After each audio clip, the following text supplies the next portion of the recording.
The clock has ticked down, the last-minute appeals have been exhausted, and the condemned's time has come. The convict is led to the death chamber, the witnesses are brought in, and the executioner checks the machine. It's time. The inmates allowed their last words and the executioner presses the lever. The condemned is pronounced dead, and everyone at the prison breathes a sigh of relief that justice was done. Someone paid the price for the terrible crime they committed. Or did they? Does the death penalty always get it right? As the only penalty from which there is no reprieve once carried out, many people believe the risk is too high. After all, someone who is wrongfully sent to prison can be released and given payments to try to make up for the years they lost. When someone is wrongfully executed, there is no way to make up for that. That's why the United States and many other countries with the death penalty have a lengthy appeals process to allow time for evidence to come out. Many times it saved lives. Over 150 death row inmates have been exonerated. But has an innocent person been executed? While many cases are still being debated, there are many cases around the world where the executioner was forced to admit that they got the wrong criminal. One of the first famous cases of wrongful executions happened in 1660 in Gloucester, England. A successful man named William Harrison left his home to walk to a nearby village and didn't return home. One of his servants, John Perry, was sent after him, but when Harrison's son went out looking for him, he found only Perry. They soon found some of Harrison's clothing, slashed and covered in blood. No body was ever found, and as the investigation began, John confessed that he and his mother and brother had killed Harrison for his money. They denied everything, but John's testimony was all that was needed. The three servants were put on trial, pled guilty to lesser charges, and then were found guilty of murder. The family was hung together on Broadway Hill. There was just one problem with the open and shut case. It was 1662 when William Harrison stepped off a ship arriving from Portugal. He had a wild story of having been abducted and sold into slavery in the Ottoman Empire. His master eventually died and he ran away, stowing away on a ship back to London. This miraculous return came to be known as the Camden Wonder, a miracle for everyone except the unfortunate Perry family. But was Harrison's story true?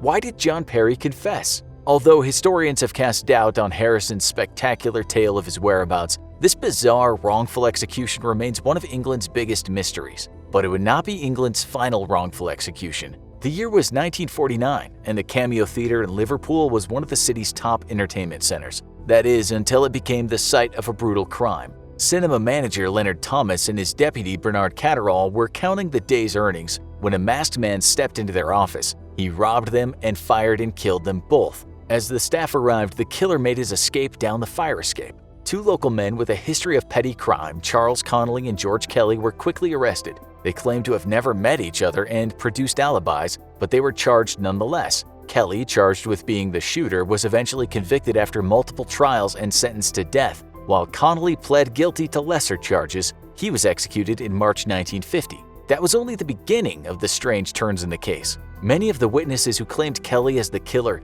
had their own criminal history, and presiding Judge Castles showed consistent bias throughout the trial for the prosecutions. More troubling, the police questioned another local criminal, Donald Johnson, and didn't turn over the evidence to the proper authorities at trial. Johnson not only knew more about the case than any of the men arrested, but admitted to being around the cinema at the time. He later confessed to lying to the police about the case but died in 1988, and his role in the shooting was never prosecuted. It wasn't until 2003 when Kelly's conviction was overturned by the Court of Appeals, and he was given a proper burial as an innocent man. This next case was bungled so badly it led to the end of capital punishment in the United Kingdom. Timothy Evans lived a quiet life in rural Wales with his wife and young daughter. He had overcome illness as a child and worked as a painter despite chronic pain in his foot and learning difficulties. He moved into an apartment building with his family in 1948, but his marriage was full of fighting. Many neighbors reported screaming from his apartment. So when his wife wound up dead under mysterious circumstances,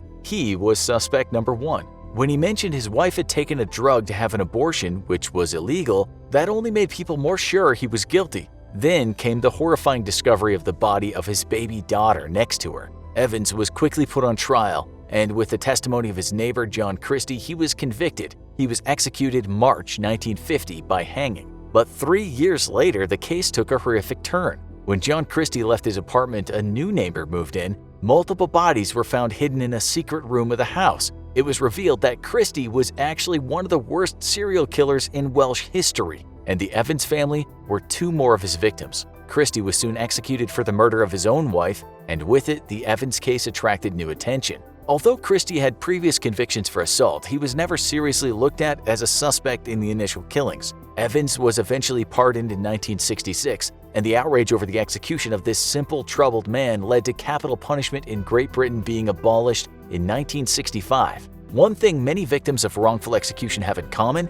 they were victims of racism. Mahmoud Hussein Matan was born in British Somaliland in 1923 and worked as a merchant seaman until he settled in Wales. A man of Somali descent in Wales in the early 20th century wasn't going to blend in, and the negative attention Mahmoud attracted only increased when he married a local Welsh woman, Laura Williams. They endured harassment as an interracial couple and eventually split up. But Mr. Matan's bad luck was only beginning. When a local business owner, Lily Volpert, was robbed and murdered in her store in 1962, a massive manhunt questioned all the men in the area. While they didn't find any evidence in Matan's home, a woman who had been at the Volpert store later identified him as being in the store right before the murder. Although she later contradicted her story, the prosecutors later produced a 12-year-old girl who claimed she had seen Matan enter the shop.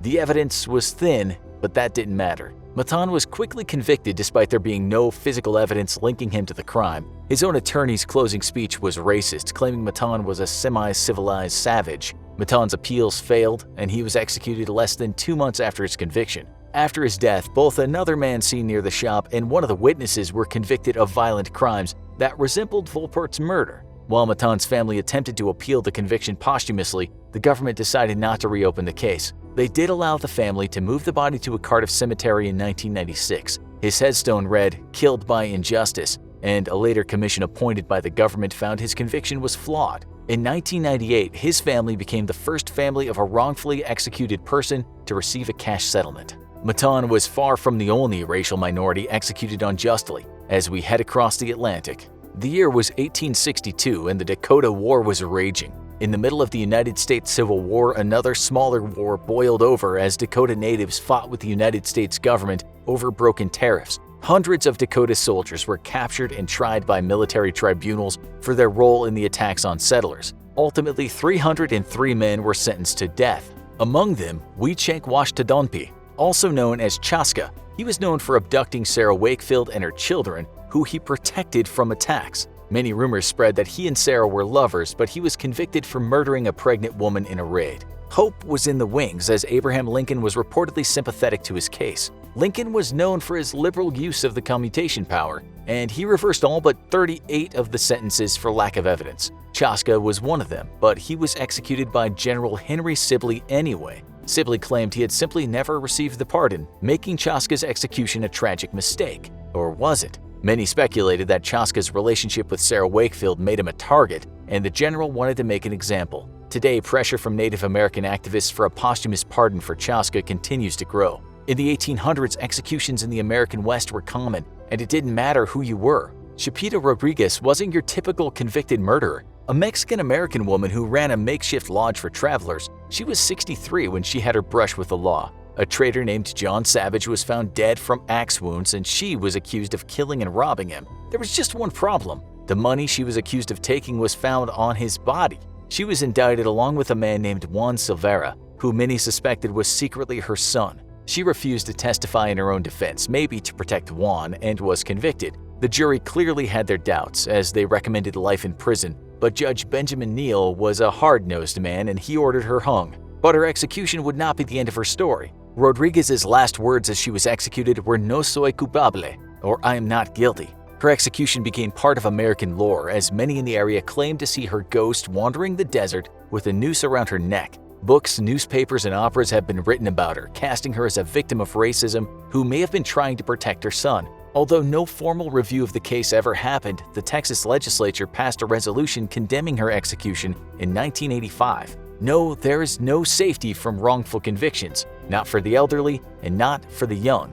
Joe Aridi was only 21 when the full force of the law came crashing down on him. His parents were immigrants from Syria who came to America seeking work, and Joe was slow as a young boy. He had trouble speaking and only attended 1 year of elementary school, and wound up leaving a residential home for people with medical disabilities and becoming a train hopper. No one knows if he was in Pueblo, Colorado in August of 1936 when horror came to the Drain family. 2 girls, Dorothy and Barbara, were viciously attacked in their bedroom by an unknown assailant. Dorothy was sexually assaulted and died from her injuries. When Artie was arrested in neighboring Wyoming for vagrancy, Sheriff George Carroll was determined to catch a bigger fish. He interrogated Artie about the Drain case, and Joe confessed. But did he even know what he was saying? When Carroll called the Pueblo police chief, he learned that they had another suspect in custody, Frank Aguilar. Aguilar confessed to the crime, having worked for the Drain family and been fired before the attack. He said he never met Artie, but that didn't stop the authorities from charging them both with the killings.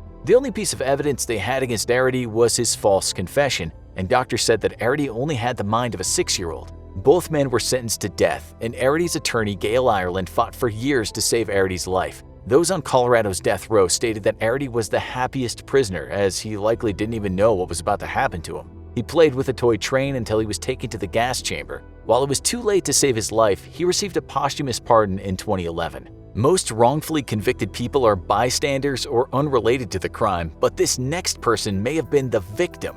By all accounts, Cameron Todd Willingham was a normal Texas dad. He and his wife Stacy raised their 3 daughters, a toddler and twin babies, in Corsicana. But one day, Stacy went out to shop for Christmas presents and things went terribly wrong. A massive blaze ripped through the home and only Cameron made it out. The 3 children tragically burned to death. When police looked into the fire, they found evidence of arson, claiming that a liquid accelerant had been used to start the blaze. They quickly charged Willingham with setting the fire to cover up evidence of child abuse, but his wife denied that he had ever abused the girls or her. That didn't matter to prosecutors. The state quickly assembled a bizarre array of witnesses. A jailhouse informant claimed that Willingham had confessed while locked up awaiting trial. A psychiatrist named Dr. Death for his testimony in death penalty cases argued that Willingham's skull tattoo meant he was a sociopath. 2 local women claimed that they had urged Willingham to go back into the house to rescue his kids, but he refused. Willingham was offered a plea deal for life in prison, but refused and was convicted. He maintained his innocence until his execution in 2004, but the investigation continued after his death. Famous fire investigator Gerald Hurst examined the evidence and found no compelling evidence of arson. Although William's wife claimed years after his death that he confessed to her, many people now believe there may have never been a crime at all, and Willingham was executed for a tragic house fire. While it was too late for these 8 individuals, every wrongful conviction gains more attention to the possibility of people being executed unjustly. The Innocence Project is one of the many charities using DNA evidence to exonerate people before their date with the executioner. Some have been released after decades on death row. For more on the most shocking executions ever, check out 50 insane execution and death penalty facts that will shock you. And for how it's evolved, watch The Horrible History of the Death Penalty.